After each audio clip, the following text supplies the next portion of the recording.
So today we want to take a look at the stat lucky hit chance. Phew, that looked like a 100% hit chance, so right into the guide.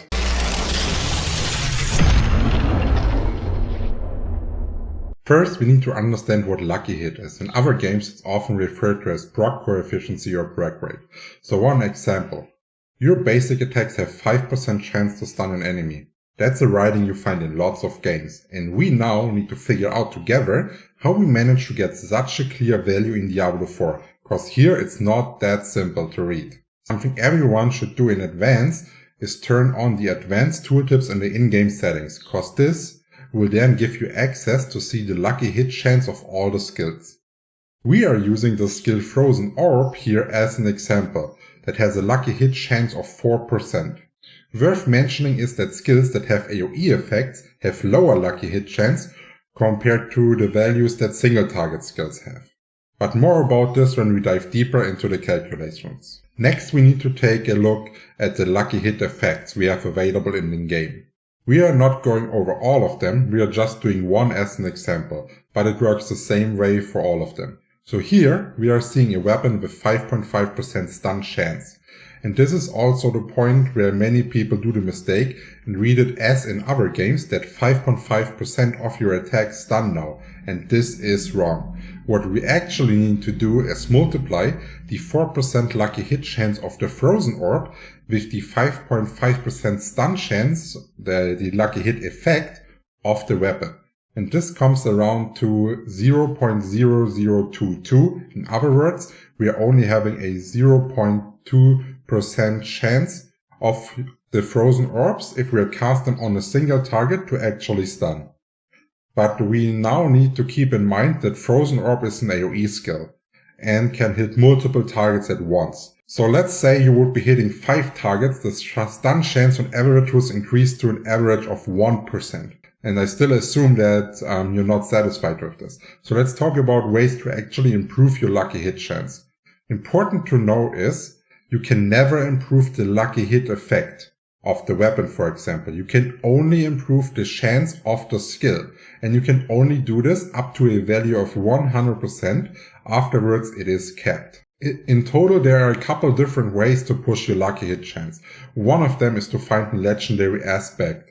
Here an example for the sorcerer. The aspect of fortune which gives you up to 20% lucky hit chance while you have a barrier active. Another way is rolling it directly onto your gear affixes. For example, on a ring, you can roll up to 6% lucky hit chance.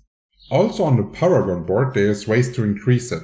For example, the legendary node Frigid Fate that increases your lucky hit chance by 1% every time you're dealing cold damage to vulnerable enemies. But it has a 15% cap, so it doesn't get too overpowered. So for the mathematical example, let's choose the legendary 20% increase with a barrier up. And let's say our barrier would be up permanently.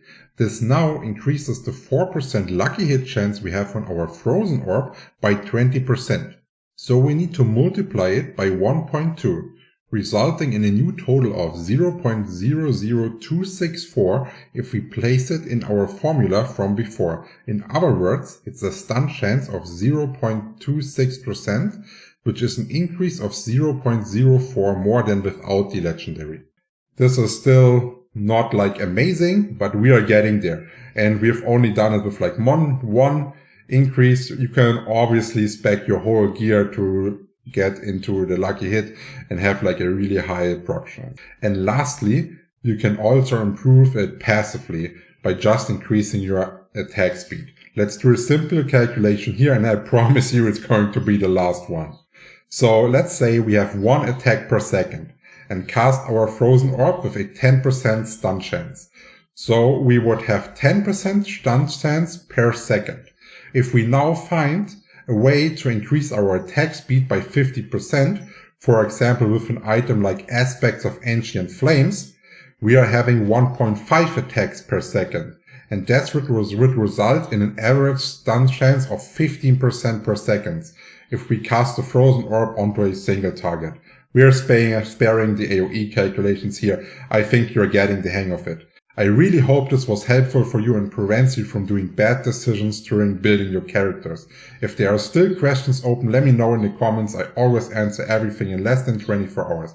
If you want to discuss your choices of builds, I highly recommend joining my Discord server to meet like-minded people. And the last thing before this video ends, on the 4th of June, I'm coming home from my vacation. I will start live streaming daily on Twitch with a unique concept where I play hardcore only, and if I die, you will basically be the winner, cause every death of myself will trigger a community event, and the loyal viewers can win nice rewards like skins, mounts, and even battle passes. So don't forget to subscribe and follow to not miss out. Cheers!